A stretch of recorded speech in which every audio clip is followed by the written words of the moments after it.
नमस्कार प्यारे साथियों, मैं मोनू चौधरी। ज्योग्राफी की इस ऑनलाइन जर्नी में आपका हार्दिक स्वागत है।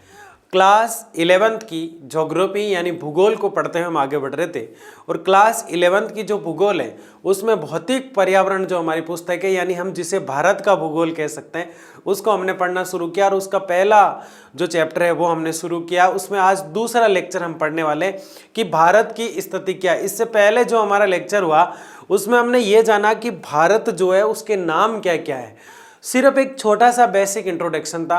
आज हम बहुत सारी ऐसी चीज़ें जानने वाले हैं जो वास्तव में भारत के प्रत्येक नागरिक को जाननी चाहिए। भारत की स्थिति विश्व के ग्लोब के अंदर, एशिया के अंदर किस स्थान पर है, वो इस स्थान पर कैसे है, कितने अक्षांश और देशांतर के बीच में है, कितना किलोमीटर भारत उत्तर से दक्षिण है, पश्चिम से पूर्व है, ये सारी चीज़ें आज हम देखने वाले हैं कि वास्तव में भारत की स्थिति एशिया और विश्व में कहाँ है और भारत का दक्षिण बिंदु, उत्तरी बिंदु, मध्य बिंदु कहाँ पड़ता है और कौन कौन सी रेखाएं भारत को समय की दृष्टि से बांटती है। ये सारी चीज़ें आज हम इस लेक्चर में पढ़ने वाले हैं। तो आपको दिख ही रहा है साफ साफ कि भारत की स्थिति अध्याय 1 लेक्चर 2 आज हम पढ़ने वाले हैं और इसके अंदर हम भारत की स्थिति की बात करेंगे। किसकी बात करेंगे? भारत कहाँ स्थित है, इस मुद्दे पर हम बात करेंगे। तो जानते हैं आज की भारत कहाँ स्थित है। ये सबसे पहले मैंने इस प्रकार से लिया ग्लोब। ये मैंने पृथ्वी बना दिया। क्या बना दिया? पृथ्वी बना दिया। अब आप कहेंगे सर आपने तो कहा था पृथ्वी तो यूं इस प्रकार चपटी है, ऐसे ऐसे पृथ्वी तो चपटी है, लेकिन इसको गोलाकार रूप दे दिया यूं इस प्रकार से। क्यों? क्योंकि पृथ्वी तो चपटी है लेकिन ग्लोब में चपटा नहीं दिखा सकते हम, इसलिए इसको बिल्कुल गोलाकार रूप दे दिया जाता है। तो आपके सामने जो है पृथ्वी दिखाई दे रही है आपको, और इस पूरी पृथ्वी को हम अगर दो भागों में बांटना चाहे तो यहाँ बीच में एक रेखा हमें खींचनी पड़ेगी। तो मैंने ये बीच में एक सीधी बिल्कुल रेखा खींच दी और इस रेखा को मैंने कहा ये 0 है। क्या है? 0 डिग्री बोल दिया इसको। क्या बोल दिया? 0 डिग्री। इस रेखा को क्या बोला है मैंने? 0 डिग्री। और ये पृथ्वी के मध्य में खींची गई है बिल्कुल, इसलिए इसका एक और नाम है भूमध्य रेखा। क्या नाम है इसका? भूमध्य रेखा। क्योंकि बिल्कुल पृथ्वी के मध्य में खींची हुई है इसलिए इसका नाम क्या हो गया? भूमध्य रेखा। कुछ लोग इसे विषुवत रेखा भी कहते हैं। विषुवत रेखा, विषुवत रेखा। कितने नाम हो गए? 0 डिग्री नाम हो गया, भूमध्य रेखा नाम हो गया और विषुवत रेखा नाम हो गया। कुछ लोग इसे इक्वेटर भी कहते हैं। किस नाम से जानते हैं? इक्वेटर के नाम से भी जानते हैं। कुछ लोग इसे क्या कहते हैं? इक्वेटर। यानी पृथ्वी के बीचों बीच मैंने एक रेखा खींची है, उसको हम 0 डिग्री रेखा कहते हैं। आज हम ये जान लेंगे कि वास्तव में भारत किस कोने में बैठा है छुप के। पूरी वर्ल्ड की जो ज्योग्राफी है उसको पढ़ने के बजाय हमें भारत को पढ़ना है इस पुस्तक में। और पूरे वर्ल्ड की ज्योग्राफी का जो मैपिंग है वर्ल्ड का, पूरी पृथ्वी का जो ये ग्लोब आपको दिखाई दे रहा है, ग्राहम बेल ने बनाया था इसे, और इसके अंदर भारत कहाँ है ये हम ढूंढ रहे हैं। तो भूमध्य रेखा, विषुवत रेखा, इक्वेटर रेखा या 0 डिग्री रेखा हमने खींच दी। और ये जो गोला था, ये पूरा जो गोला है ये इस प्रकार से गोला था। अब ये गोला आधा हो गया, आधा गोला ऊपर हो गया और आधा नीचे हो गया। तो गोला आधा हो जाता है तो वो कहलाता है गोलार्ध। क्या कहलाता है? गोलार्ध। अब एक गोलार्ध तो ये हो गया ऊपर वाला, ये भी गोलार्ध, क्योंकि गोला अब आधा रहा है तो ये गोलार्ध हो गया। और नीचे वाला भी गोलार्ध, नीचे वाला भी क्या है? गोलार्ध। अब कंफ्यूजन क्रिएट हो गया। तो नक्शे में हमेशा ऊपर होता है उत्तर, तो ये तो हो गया उत्तरी गोलार्ध और ये हो गया दक्षिणी गोलार्ध। दक्षिणी गोलार्ध। अब तो कोई कंफ्यूजन ही नहीं है ना, उत्तरी गोलार्ध और दक्षिणी गोलार्ध।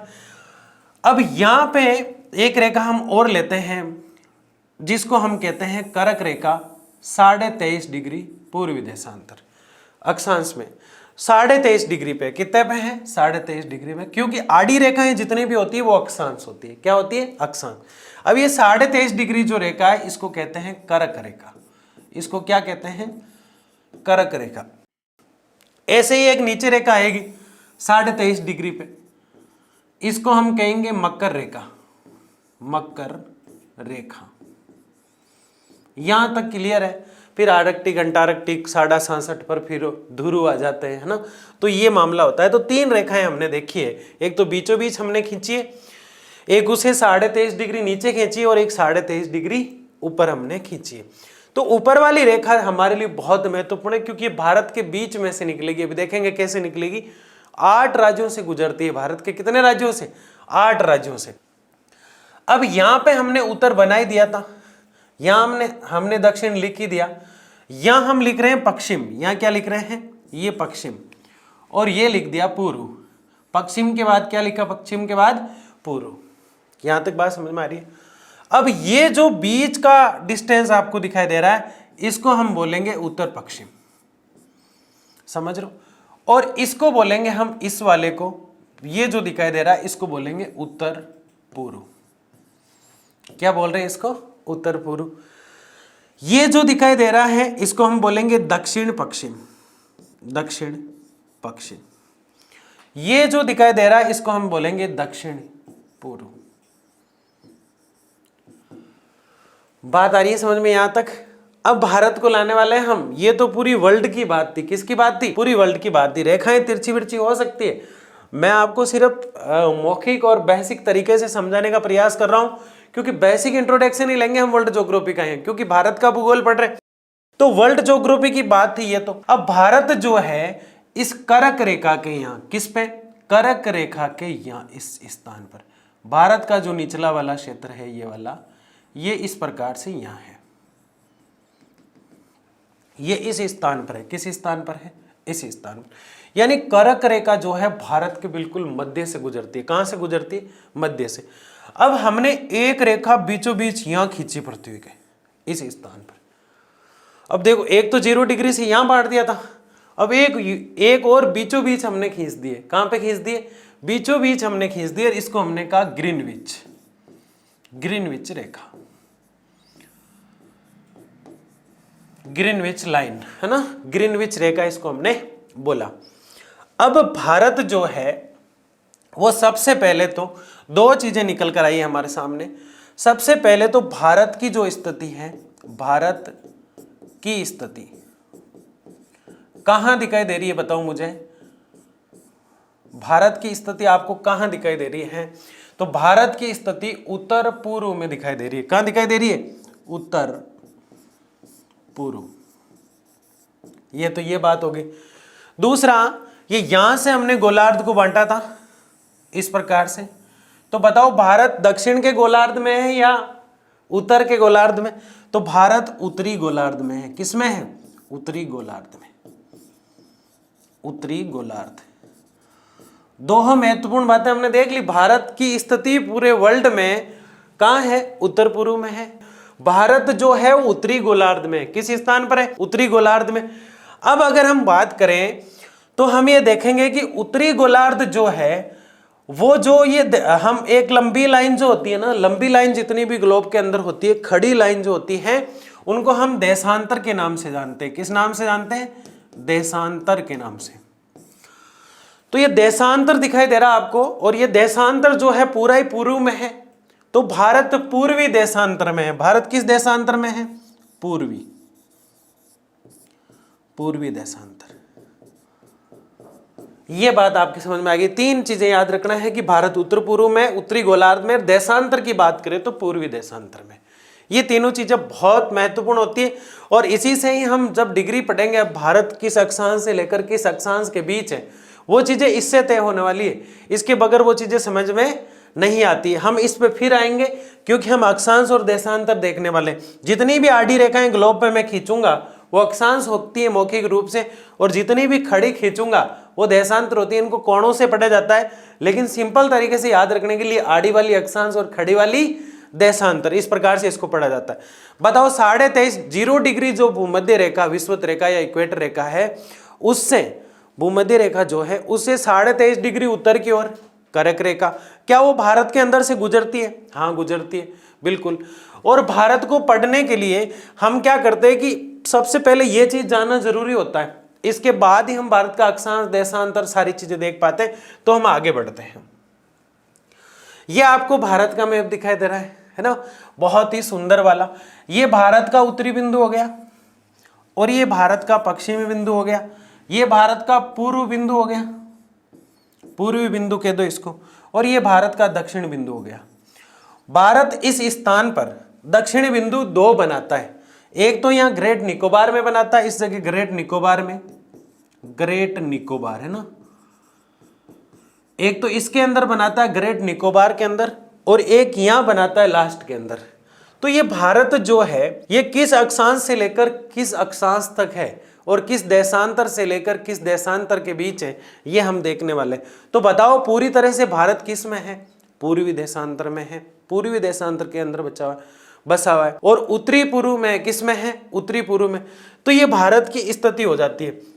यहाँ उत्तर में अगर हम भारत को देखें तो उत्तर में भारत जो है इंद्राकोल से शुरू होता है, लद्दाख से, और लास्ट में आते आते यहाँ इंद्राकोल से शुरू होता है, इंद्राकोल। इन चीजों को अभी हम देखने वाले हैं, मैं थोड़ा सा आपको बेसिक इंट्रोडक्शन करा रहा हूं। इंद्राकोल से शुरू होता है लद्दाख से,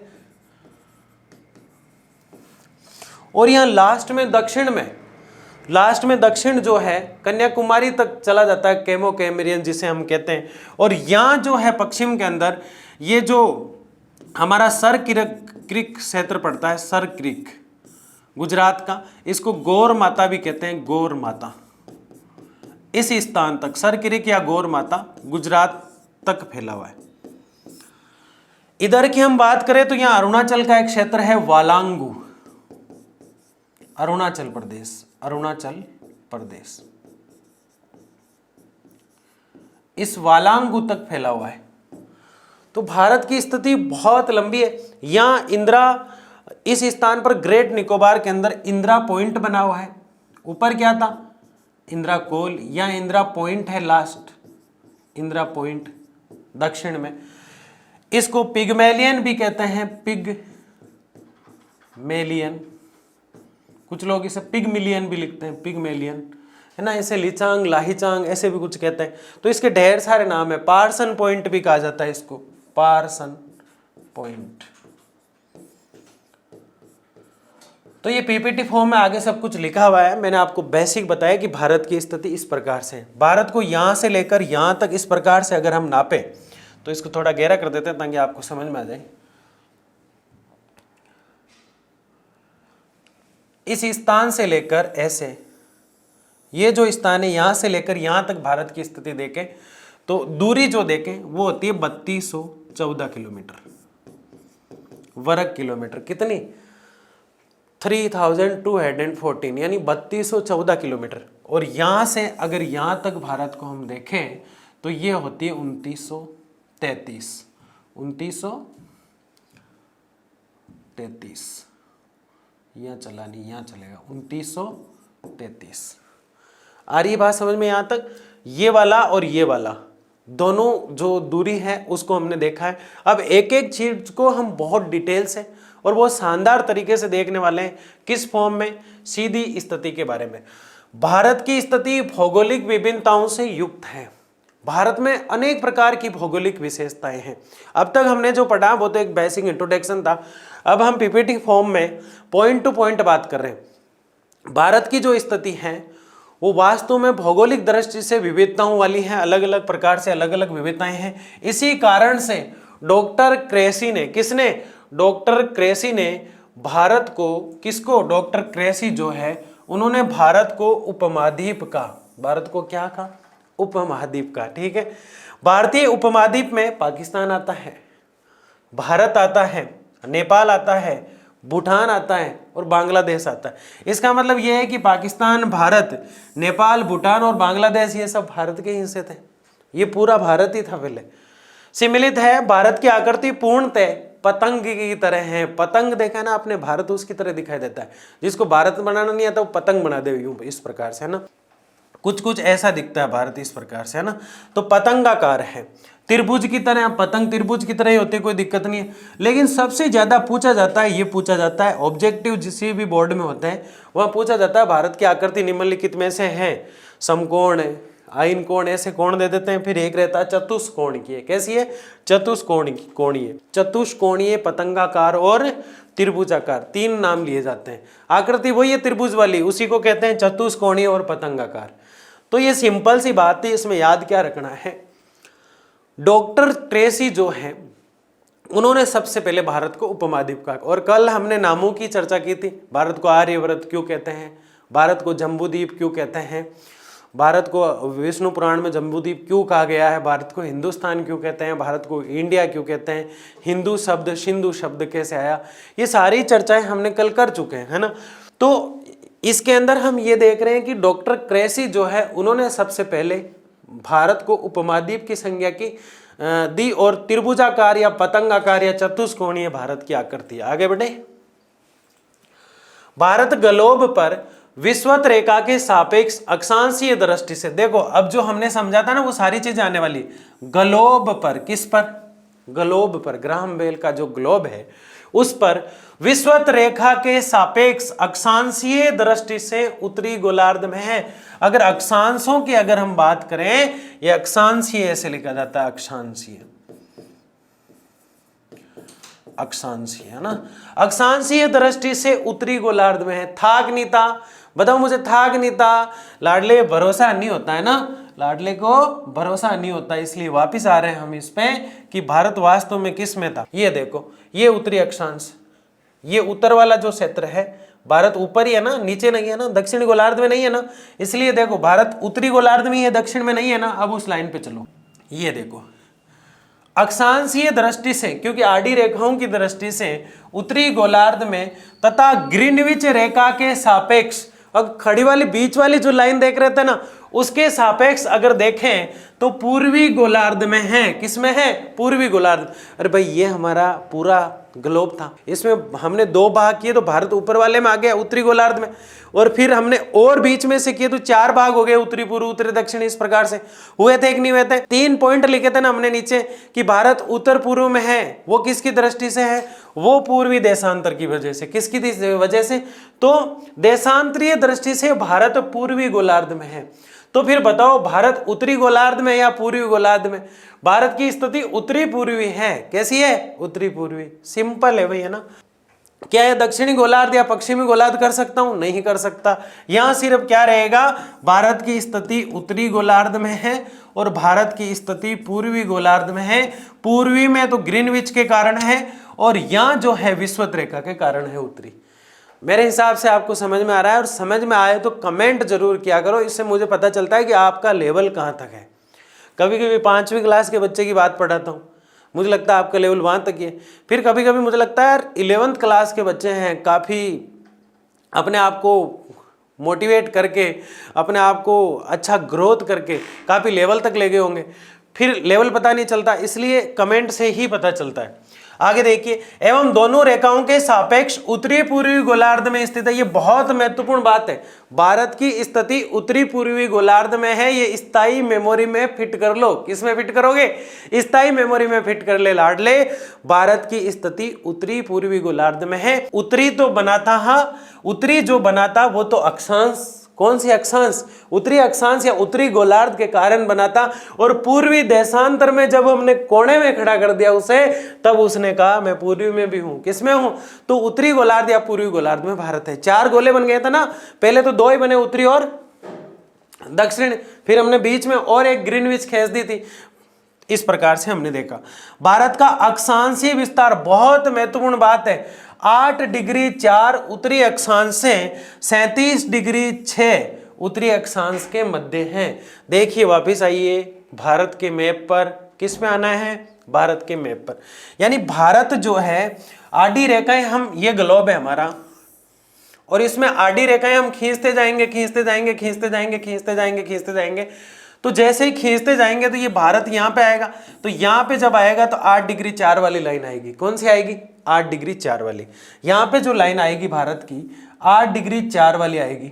कौन सी आएगी? 8 डिग्री 4 वाली। एक चीज हमेशा दिमाग में बिठा के रखें, एक मैंने नाम लिखा XYZ, ठीक है। जहां भी आपको ज्योग्राफी में किसी भी नाम के आगे, संख्या के आगे इस प्रकार का यूं बना हुआ दिख जाए डॉट डॉट, इसका मतलब जो है घंटा होगा। क्या होगा? हाउस होगा।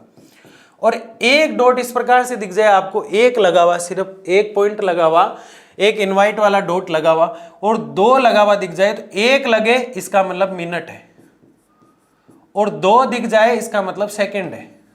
ये चीज बहुत महत्वपूर्ण है। ग्लोब पढ़ते हैं, अगर आप मैप पढ़ेंगे ना आने वाले समय में, हम पढ़ने वाले हैं, तो उसमें ये चीज बहुत काम आने वाली है। अगर आपको सिर्फ ये दिखे पॉइंट, इसका मतलब क्या है घंटा। अगर आपको एक डॉट जो लगा हुआ दिखे, इसका मतलब मिनट है, और दो लगे हुए देखे, इसका मतलब सेकंड है। सीधी सिंपल सी बात है। तो देखो मैंने यहाँ क्या लगाया है, मैंने यहाँ ये लगाया और आगे सिर्फ एक लगाया है, इसका मतलब 8 डिग्री 4 मिनट। भारत दक्षिण के अंदर 8 डिग्री 4 मिनट है। क्या है? 8 डिग्री 4 मिनट।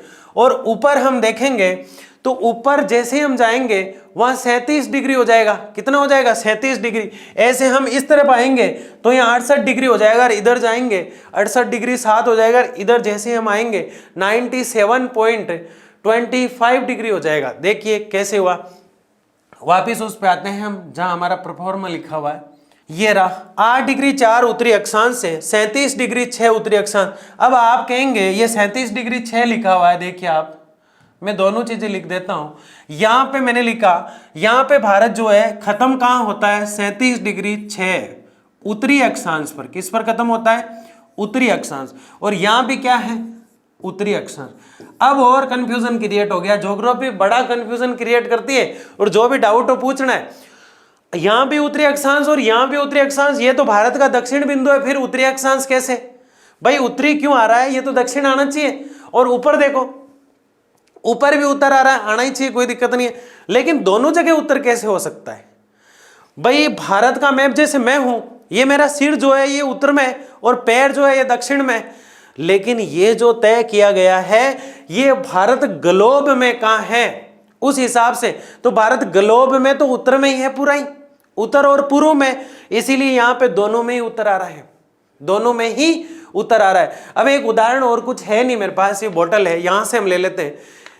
ये जो ढक्कन दिखाई दे रहा है आपको, इस ढक्कन को मैंने यहां रख दिया, और ये बोतल जो है पूरी पृथ्वी है। बोतल क्या है? पूरी पृथ्वी है। इस ढक्कन को मैंने यहां रख दिया।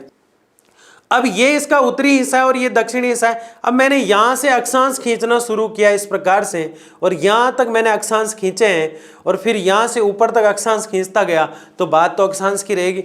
अब भारत जो है इसकी स्थिति इस स्थान पर है, तो ये पूरी तरह से उत्तर में है।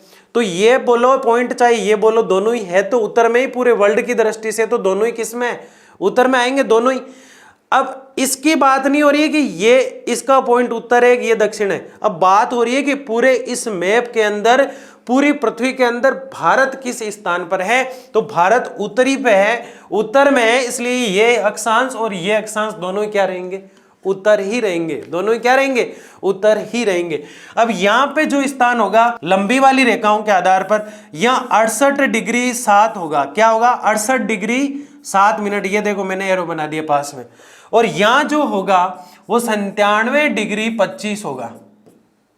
97 डिग्री 25 मिनट। 97 degree 25 minute. अब बात को समझ में आ रही है?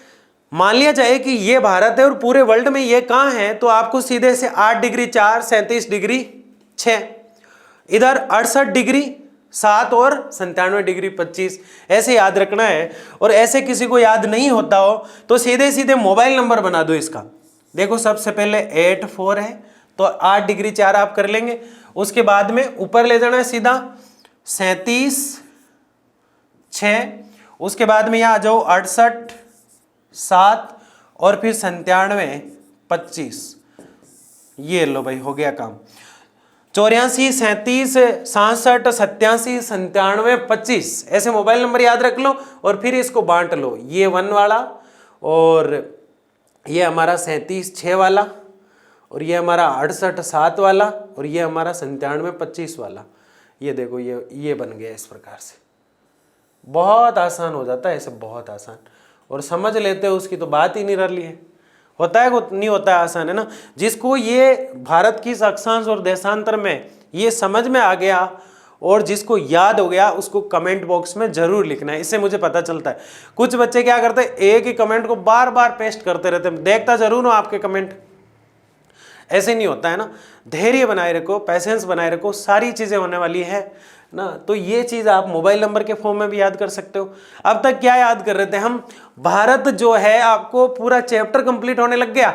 उसमें चैप्टर में तो थोड़ा सा ही दे रखा है, लेकिन हम तो यूपीएससी लेवल का पढ़ रहे हैं ताकि आगे पढ़ना ही ना पड़े। अब जो भारत जो है उसका उत्तरी बिंदु, दक्षिणी बिंदु, उत्तरी बिंदु लद्दाख में इंदिरा कोल के नाम से, दक्षिणी बिंदु कहाँ, दक्षिणी बिंदु जो हमारा इंदिरा पॉइंट के नाम से, पिगमिलियन या पार्सन या लेहीचांग पॉइंट के नाम से, और एक जो भूमि पर जो बना हुआ है वो तो कन्याकुमारी पर, जबकि पानी के अंदर पानी वाला जो हमारा क्षेत्र है उसका जो है वो पिगमिलियन और इंदिरा पॉइंट के नाम से।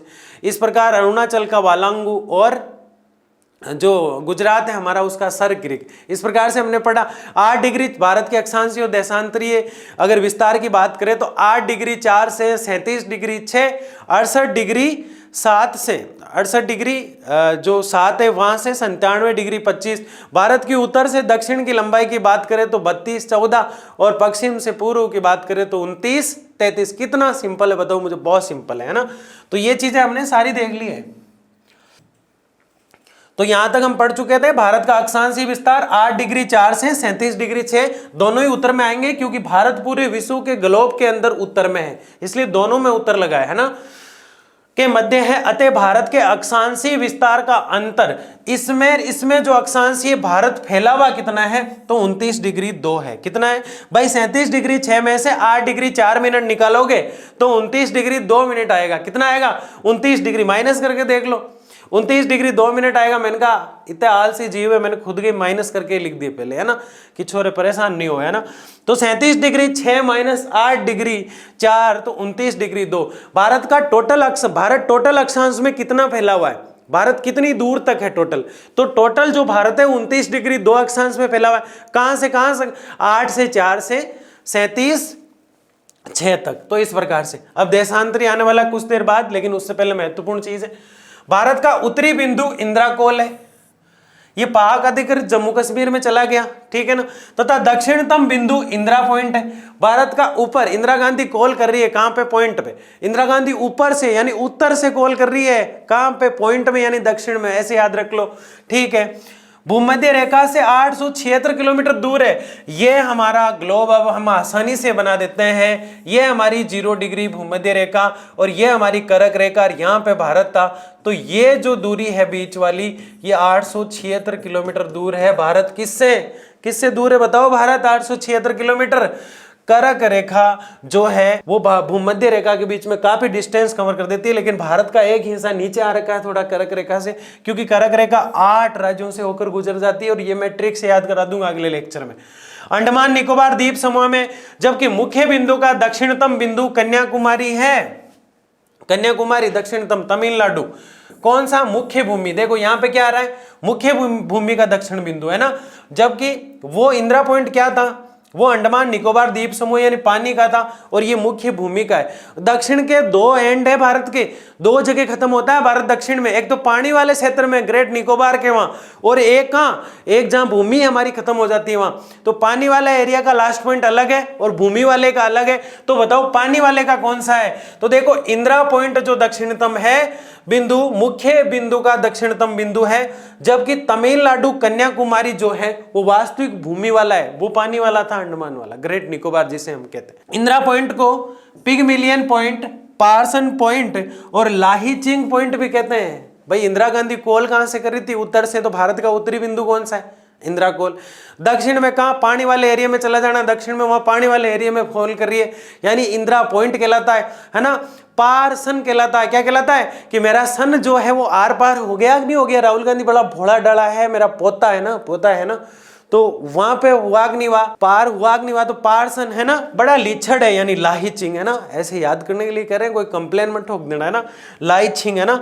और पॉइंट, पार-सन और पिगमेलियन, क्या नाम है इसका, कितने प्यारे प्यारे नाम है इंदिरा पॉइंट के। किसके नाम है, इंदिरा पॉइंट के, पिगमेलियन, लाहीचिंग, पार-सन, ये ढेर सारे नाम देखने को मिलते हैं। जबकि बेचारा लास्ट वाला जो वास्तु में भूमि पे जो खत्म होता है दक्षिण में, अरे पागलों, मैं सिर्फ इतना सा बता रहा हूँ आपको, ये जो हमारा भारत है, एक तो भारत का अंतिम बिंदु नीचे पे यहाँ आता है और एक यहाँ आता है, तो ये तो मुख्य भूमि का कन्याकुमारी पे, और ये ग्रेट निकोबार में है। किसमें है, ग्रेट निकोबार। आ गया समझ में। तो ध्यान रहे, बहुत छोटी सी बात है, ध्यान क्या रहे, मन्नार की खाड़ी पाक जल डमरू मध्य भारत को श्रीलंका से पृथक करता है। यानी पाक जल डमरू मध्य जो है वो भारत और श्रीलंका के बीच में। ये तो बहुत छोटी बात है। बताओ मैकमोहन कहाँ है? भारत और चीन के बीच। रेड क्लिफ कहाँ है? भारत और पाकिस्तान के बीच। डूरंड रेखा कहाँ है? भारत अफगानिस्तान के बीच। वैसे ही जल डमरू जो है भारत और श्रीलंका के बीच है ना। तो हम ये सारी चीज देखने वाले तो बहुत छोटी सी चीज है, नोट करके लिखा है, ध्यान रहे। ये क्या ध्यान रखे हम, है ना। तो ये चीजें आपको समझ में आ गई। कुमारी अंतरीप कहते हैं इसको, कुमारी अंतरीप। तमिलनाडु में है ये स्थान, कन्याकुमारी का, और लास्ट में आ जाता है। तमिलनाडु हमारे लास्ट में आ जाता है, सबसे ऊपर में जम्मू कश्मीर, इधर तमिलनाडु, इधर अरुणाचल प्रदेश, इधर गुजरात, है ना। तो इस प्रकार से इसको पढ़ते हैं हम। आगे बढ़ते हैं। भारत का देशांतरीय विस्तार, मैंने आपको बीच में दूसरी चीज डाल के कंफ्यूज कर दिया। अब आप सोच रहे हो यार वो कितना था, बताओ आप सोचो कितना था वो। अरे 8 डिग्री 4 मिनट से 37 डिग्री 6 मिनट। बहुत सिंपल है। ये था उत्तरी अक्षांश। अब ये क्या है? ये देशांतर आ रहा है यहाँ पे। ये उत्तरी देशांतर पूर्वी देशांतर बड़ा कंफ्यूज कर रहा है। तो मैं आपको फिर बता दूं कि भारत जो है, ये जो हमारी 0 डिग्री और ये कर्क रेखा है, तो भारत यहाँ था ना, तो ग्लोब के 4 भाग बन गए, 1 2 3 और 4। तो ये रेखा खींचते ये देशांतर रेखा हो गई। तो भारत इसमें है तो देशांतर हो गया, और भारत इसके आधार पर है तो अक्षांश हो गया। और इसमें इस मैप की जो वर्ल्ड का जो मैप है इसकी बात ही चलेगी, भारत की खुद की स्थिति नहीं चलेगी। भारत का ऊपर का सिर उत्तर में है तो पैर दक्षिण में है, तो यहाँ दक्षिण और उत्तर लगा दे, नहीं। ये पूरे मैप में कहाँ है वो देखना है। तो 68 डिग्री 7 पूर्वी देशांतर से 97 डिग्री 25 पूर्वी देशांतर है। यानी आडी वाली की बात कर रहे हैं हम, आडी वाली की बात कर रहे हैं तो अक्षांश लग जाएगा और वो सीधा ही उत्तर में, और खड़ी वाली की बात कर रहे हैं तो देशांतर लग जाएगा और वो पूर्व में है। इतनी सिंपल बात है ना। भारत के देशांतरी विस्तार 97 डिग्री 25 में से 68 डिग्री 7 निकालते हैं तो 29 डिग्री 18 है। याद करो वो कितना था भाई। 8 डिग्री 4 में से 37 डिग्री 6 हम निकाल रहे थे, तो वहां क्या 29 डिग्री 2 आ रहा था। यहां कितना आ रहा है? 97 डिग्री 25 से 68 डिग्री 7 निकालते हैं तो 29 डिग्री 8 आ रहा है। तो भारत ऐसे कितना फैला हुआ है और ऐसे कितना फैला हुआ है, वो कैलकुलेशन यहां निकल गया है। तो इस प्रकार से हम इसको देखते हैं। भारत का पश्चिमी बिंदु सरकिरिक गुजरात है तथा पूर्वी बिंदु वालांगू अरुणाचल प्रदेश है। ये हम पहले ही जब हमने लेक्चर शुरू किया, इसीलिए मैं आज मैपिंग लेके आया था कि आपको बहुत अच्छे से क्लियर हो जाए। और ये पढ़ने के बाद हम पुनः एक बार मैप पे चलेंगे तो सारी चीजें, सारे डाउट क्लियर हो जाएंगे। तो वालांगू है या नहीं ये मुझे बताओ, है ना। तो वालांगू अरुणाचल प्रदेश का था। और इसके अलावा गुजरात का हमने देखा गौहर माता, सरकिरिक, तो ये भी आ जाएगा शायद। भारत का उत्तर से दक्षिण की लंबाई 3214 किलोमीटर है, जबकि पश्चिम से पूर्व की 2933 किलोमीटर है, यानी 2933 किलोमीटर। भारत ऐसे तो 3214 है और भारत ऐसे 2933 है। अब क्या पूछ लेते, कभी कभी ऐसे क्वेश्चन पूछ लेते। अब देखो 37 डिग्री 6 और 18 डिग्री 4 के अगर बीच में से हम देखें तो भारत टोटल कितना हुआ, तो ऐसे निकालते हैं। या फिर 68 डिग्री 7 में से 97 डिग्री 25 निकालो तो भारत टोटल कितना है बीच में, ये देख रहे हैं। अब यहाँ क्या देख रहे हैं, यहाँ लॉजिक वाली बात यह है कि 3214 किलोमीटर भारत यूं है और 2933 भारत यूं है, तो बीच में कितने किलोमीटर का डिस्टेंस आ रहा है, तो 281 किलोमीटर। मैंने डाउट वाला मामला छोड़ा ही नहीं है, इस बार मैंने कुछ भी नहीं छोड़ा है। आपको लाइफ में फिर ज्योग्राफी जो है दोबारा सिर्फ रिवीजन की जरूरत पड़ेगी और कुछ भी नहीं। तो 281 का अंतर है, किसका है? 281 का। भारत का क्षेत्रफल प्रत्येक बच्चे को याद होना चाहिए और कम से कम 10 कमेंट क्षेत्रफल लिखे हुए मुझे दिखने चाहिए इस वीडियो के बाद। कितना है? 32 87 263 याद रखना है। ऐसे नहीं लाख वाक सब छोड़ दो, सिर्फ सिंपल भाषा में याद रखो 32 87 263 वर्ग किलोमीटर। जो संपूर्ण विश्व की अगर हम बात करें, पूरे वर्ल्ड की बात करें, तो हमारे पास तो सिर्फ छोटा सा ही है, 2.42% ही है। हमारे पास कितना है? 2.42% है ना। इतना सा ही लेके बैठे, यानी कि 100 किलो किसी के पास है तो हम तो उसका 3.25 किलो 2.5 किलो ही लेके बैठे। यानी हमारे पास जमीन तो पूरे वर्ल्ड की जो जमीन है ना उसकी 2.4% ही है क्षेत्रफल। जबकि भारत का क्षेत्रफल है कितना टोटल, ये है, पूरे विश्व का कितना है, ये है। यानी भारत का पूरा क्षेत्रफल 32,87,263। क्या ये 2031 में हम जनगणना करेंगे तो बढ़ जाएगा या घट जाएगा? अरे नहीं, क्षेत्रफल जनगणना से नहीं घटता बढ़ता, वो तो जमीन है। घटता बढ़ता कौन है? जनसंख्या। तो ये तो फिक्स रहने वाला है, इसीलिए कमेंट बॉक्स में चिपकाना है इसको, है ना, 32,87,263 है ना, चिपकाते रहना इसको। जो संपूर्ण विश्व का 2.42% है। भारत क्षेत्रफल की दृष्टि से विश्व में 7वें स्थान पर आता है। किस स्थान पर आता है? कनाडा वनाडा काफी देश, ऑस्ट्रेलिया वगैरह काफी बड़े हिस्से, भारत 7वें स्थान पर आता है। और इसके लास्ट में जो आता है अर्जेंटीना जो देश है वो आता है 8 नंबर पे। तो भारत 7वें स्थान पे, किस में? क्षेत्रफल की दृष्टि से। और जनसंख्या में, जनसंख्या में समझ गए आप, है ना।